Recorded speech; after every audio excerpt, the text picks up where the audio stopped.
श्री शिवाय नमस्तु।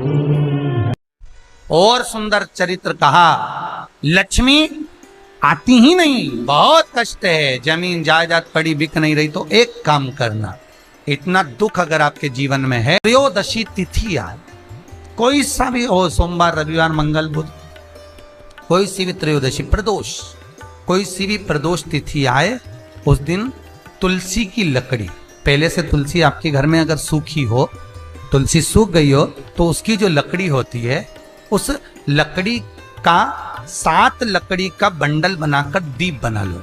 लकड़ी का दीप मतलब लकड़ी पतली पतली डालियों को लेकर कच्चे सूत से उसको बांधो और बांधकर घी में डुबक दो। भगवान किसी भी देवता के मंदिर में, विष्णु के मंदिर में, नारायण के मंदिर में, कृष्ण मंदिर में, राम मंदिर में, किसी भी मंदिर में मंदिर ना हो तो अपने घर के मंदिर में शाम के समय पर उस तुलसी की लकड़ी का दीप दिया भरकर उसमें घी डालकर जो दीप प्रकट कर देता है, जला देता है, दीप को प्रज्वलित कर देता है, उसके घर में कभी संपदा की कमी नहीं होती। महाराज विष्णु पुराण में स्पष्ट लिखा। इसलिए शायद कहा जाता है कि भगवान को सर्वश्रेष्ठ कौन सा चंदन अच्छा लगता है। आपको पहले भी कथा में कहा, आगरा की कथा अगर किसी ने सुनी होगी तो उसमें वर्णन किया, भगवान को सर्वश्रेष्ठ चंदन कौन सा, भगवान को सर्वश्रेष्ठ चंदन कौन सा प्रिय है, वो कौन सा चंदन है जो भगवान विष्णु को लगाएं, राम को लगाएं, कृष्ण को लगाएं, वो कौन सा चंदन है जो श्री हरि को लगाया जाए। तो जीते जी भगवान विष्णु एक बार गले लगाते हैं, उसको कहते हैं हरि चंदन। कौन सा चंदन है? हरि चंदन। हरि चंदन बाजार में नहीं मिलेगा, हरि चंदन आपको बनाना पड़ेगा। कैसे बनाना है? तुलसी जब सूख जाए उसकी जड़ को निकाल लिया जाए, वो जड़ को पानी में धो लिया जाए, धोने के बाद उसको सिलवट्टे पर, पत्थर पर घिसा जाए और घिसकर उसमें थोड़ा सा कुंकू रोली डालकर तैयार कर कर जो भगवान विष्णु के मस्तक पर, कृष्ण राम के मस्तक पर लगा देते हैं और उसकी एक बिंदी अपने हृदय पे लगा लेते हैं। जीते जी भगवान एक बार उसको गले लगाते ही हैं। हरि चंदन प्रियता। जैसे शिव महापुराण में रुद्र चंदन का भाव है, शिव महापुराण में रुद्र चंदन का प्रमाण दिया जाता है। अगर आपने लिंग पुराण पढ़ी हो तो उसका 5वां स्कंद अवश्य पढ़िएगा महाराज, और शिव महापुराण अगर पढ़ रहे हो तो उसका कुमार खंड पढ़िएगा, जिसमें रुद्र चंदन का प्रमाण है। रुद्र चंदन कैसा? रुद्र चंदन का प्रमाण कैसा? तो महाराज कहा, चंदन घिसकर, पीला चंदन घिसकर उस चंदन को 3 मुखी रुद्राक्ष पर लपेट लिया जाता है। 3 मुखी रुद्राक्ष पर उस चंदन को लपेटा जाता है।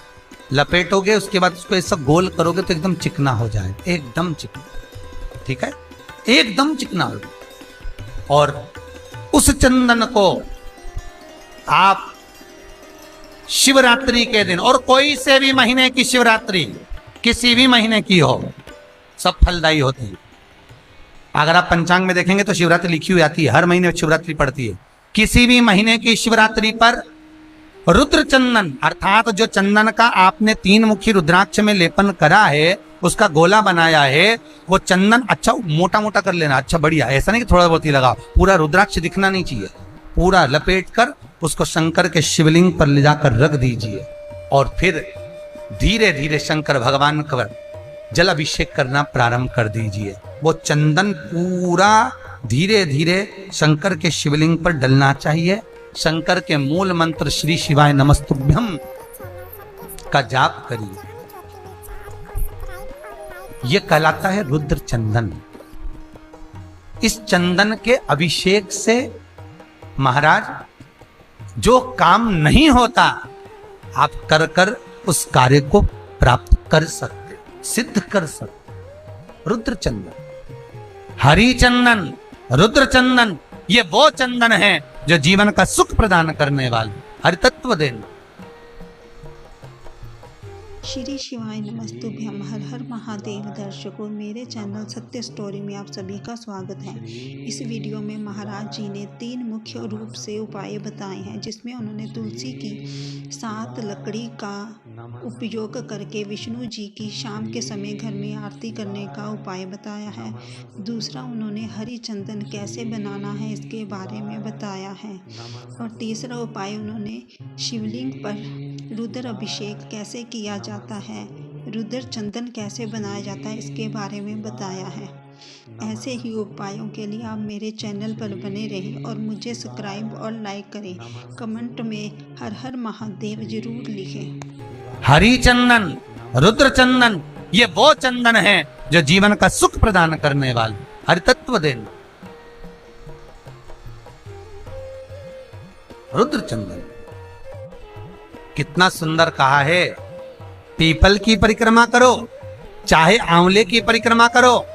जिंदल परिवार जब कथा कराया था तो उसमें वर्णन करा था। अभी राव परिवार की जो कथा चल रही है, इसको भी ध्यान से सुनते हुए कथा को बहुत उतारना जीवन में। परिक्रमा करते समय हम अपने हाथ में कुछ मन का रखते हैं, हम अपने हाथ में चिरौंजी का दाना रखते हैं, हम अपने हाथ में कुछ मूंगफली का दाना रख लेते हैं, हम अपने हाथ में कोई टॉफी रख लेते हैं, हम अपने हाथ में कुछ मिश्री का दाना रख लेते हैं। क्यों? उसका कारण है कि परिक्रमा डायरेक्ट लगाएंगे, लगाते जाएंगे तो फल नहीं मिलेगा। पर परिक्रमा लगाकर जब सामने आए और थोड़ा सा सामान डालेंगे, डालने के लिए रुकना पड़ेगा, रुकेंगे तो दूसरी परिक्रमा का फल मिलेगा। अगर डायरेक्ट लगाए जाए तो कोई फल की प्राप्ति नहीं। कोलू की बेल की तरह चले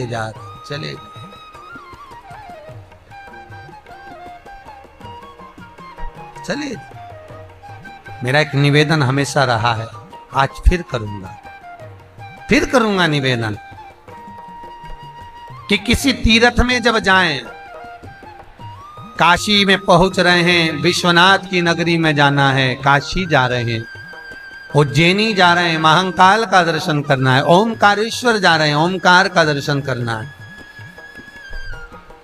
महाराज सेलम जा रहे हैं, मल्लिकार्जुन का दर्शन करना है, केदारनाथ जा रहे हैं, केदारेश्वर का दर्शन करना है।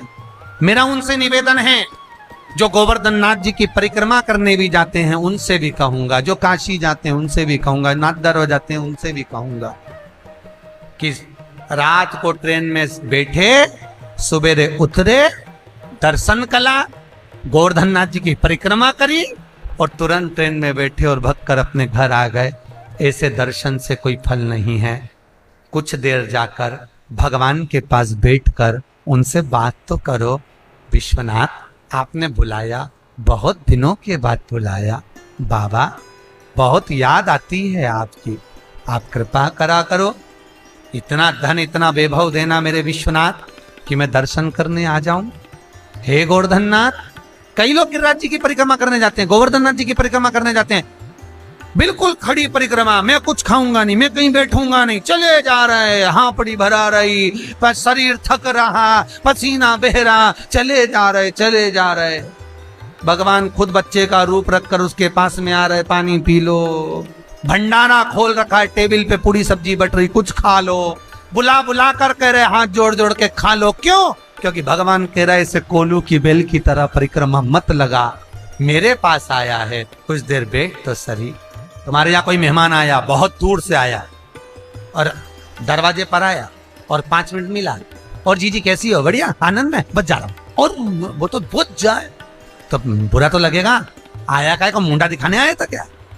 थोड़ी देर बैठ तो सही, पानी तो पी ले, चाय पी ले, मैं बनाऊं। नहीं, मैं तो आया नहीं, बुरा तो लगेगा। भगवान को भी बुरा लगता है कि मैंने इतने प्रेम से तुझे निमंत्रण दिया मेरे दरबार में बुलाने के लिए, और मेरे दरबार में, मेरे मंदिर में आने के लिए मैं खुद निमंत्रण देता हूं तब कोई आता है। शिव महापुराण की कथा, भगवान का दरवाजा, तीर्थ व्रत, ये सारे जब तक भगवान ना चाहे कोई नहीं करवा सकता, कोई कर नहीं सकता। मैंने निमंत्रण दिया और तू ना।